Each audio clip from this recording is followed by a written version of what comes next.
If you go on to enjoy the video, please consider hitting that like button and subscribing. It does really help me out a lot. And if you're into Funko Pops, I've just started a brand new channel dedicated to them. The link for that can be found in the description. And beat the random lottery that is FIFA points by buying the coins direct from u7buy.com. Use code TVM at checkout for a 5% discount, or if you're a new customer, get 8% discount. The link is down below. What is going on, guys? TVM here. Welcome back to a brand new video. We're going to look at the cheapest what if card on the market right now, which is Grifo. Is he worth it? Is it worth your time, your effort, and why is he the cheapest? Because he's not the worst. There are plenty of other what if cards that, in my opinion, are not as good as Grifo. 4-star, 4-star. I might be saying his name wrong as well, by the way. I do apologise.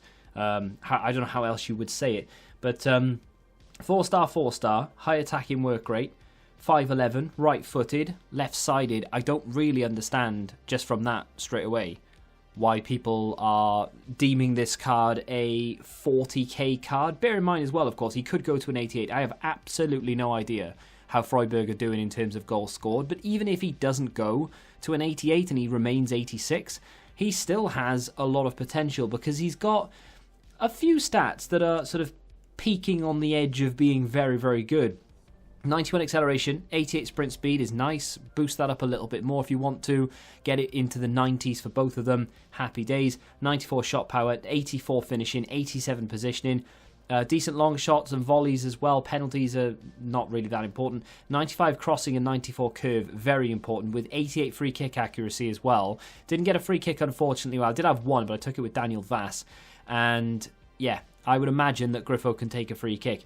Vision and short passing, not terrible. Not great, but for a winger, like playing literally as a left wing or left forward or even as a striker, I don't really think that that's going to be a problem. If you play him as a cam, then of course that brings up some issues. But dribbling stats are high 80s for the most part in the important places. Agility, balance, ball control and dribbling, 89, 89, 87, 88. So, I mean, that's really good. The composure's 83 and the reactions are 82. They are important stats. They are stats that you can't really ignore. But at the same time, because he has decent dribbling and he's quick, you might be able to get away with the reactions. The composure is going to be one of those hit and miss. I've played with players with 90 plus composure who still miss the target 9 times out of 10. So yeah, we'll see what happens there. 85 stamina, which is bang on the acceptable line. Anything lower than that at this stage of the game, I'm not happy with. Fits into a lot of teams actually. Obviously linked with icons, linked to a Bundesliga player. He can link into Serie A cards as well. You've got a lot of options with him.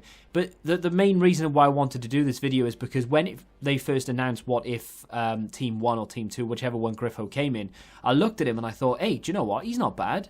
Like, even without the upgrades in mind, I'm not even thinking of the upgrades. I looked at him and I thought, yeah, he doesn't look too bad. But then, for some reason, he's the cheapest. Pepe, who plays for Porto, who's the centre-back, is more expensive than Grifo. And that card is trash, and I should know because I've packed it and it's trash.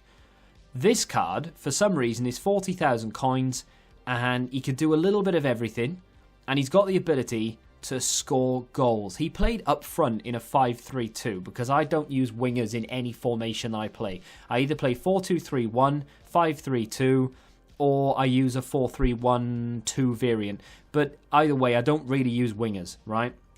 So me playing with wingers would be a little bit unfair because I don't really know how to use them in this game because I've not played with them since the beginning. In fact, not even at the beginning did I play with them. So playing him as a striker next to Maradona, he was available. Like, every time I played the ball forward, he wanted it. Like, comes a little bit deeper to get it there, plays a nice ball back with the outside of the right foot. Maradona just buries it. Goalkeeper doesn't move. Grifo got the first goal in this game as well. Makes that forward run there. Works, like, runs into space as well. It's not like he's trying to... Look at that for lateral heel-to-heel flick. Unfortunately, he couldn't quite finish the effort, but he runs into space. I'm not telling him to make half the runs that he's making. We get a little bit of luck here. By a little bit, I mean a lot of luck. That was a guffed shot, and I don't think I've used the word guff since I was about 6, but either way, he completely fluffed his lines.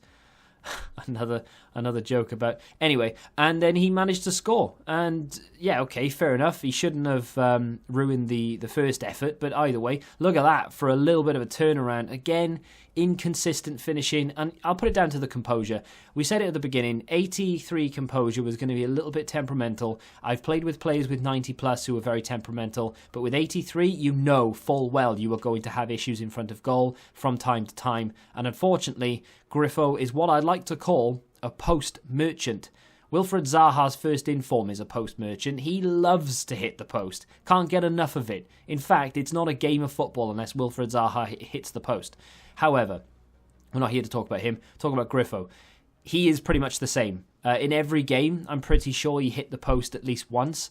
And it's just down to the composure more than anything else. And an EA programmed the game to be that way. When it comes to composure, that's one of the reasons why you can't boost it with a chem style, because they don't want every player to have the ability to be boosted up to these sort of really high accurate players that you can rely on, because then why would you need to upgrade your team? So Grifo, for the most part in front of goal, is relatively solid, but be prepared to hit the post every now and again. The one thing that he's unbelievable at, and every player can do it, and every player is decent at doing it because it's broken in this game, and it's not called a bridge. I don't know what it's called, but it's the second variant of a bridge. So a bridge skill move is when you double tap R1 or RB if you're on Xbox, and he will push the ball in front of himself.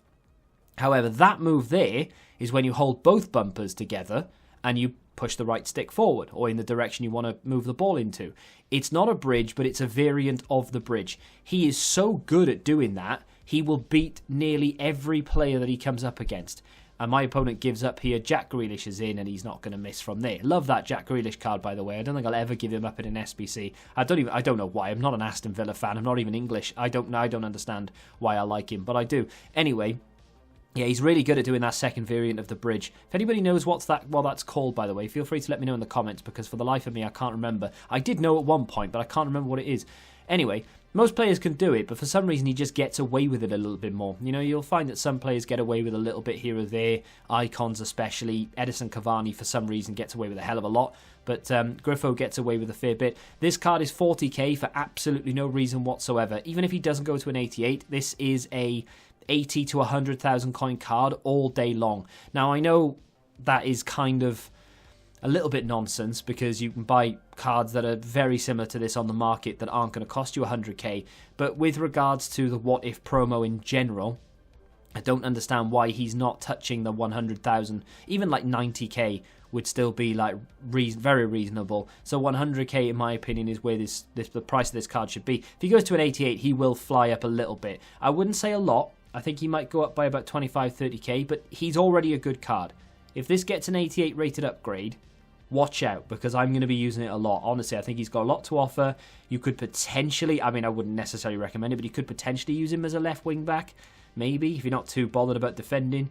I like him, and I think he gets a bad rap, and he's the cheapest for absolutely no reason whatsoever. Let me know what you think of him in the comment section down below, and if you had to open a guaranteed what if pack, what would be the one that you would want to pack the least? You do not want to pack this card. Who would it be? Mine would be Pepe. Guess who I packed? If you have enjoyed this video, hit the like button, subscribe to the channel for new, and until the next time, goodbye.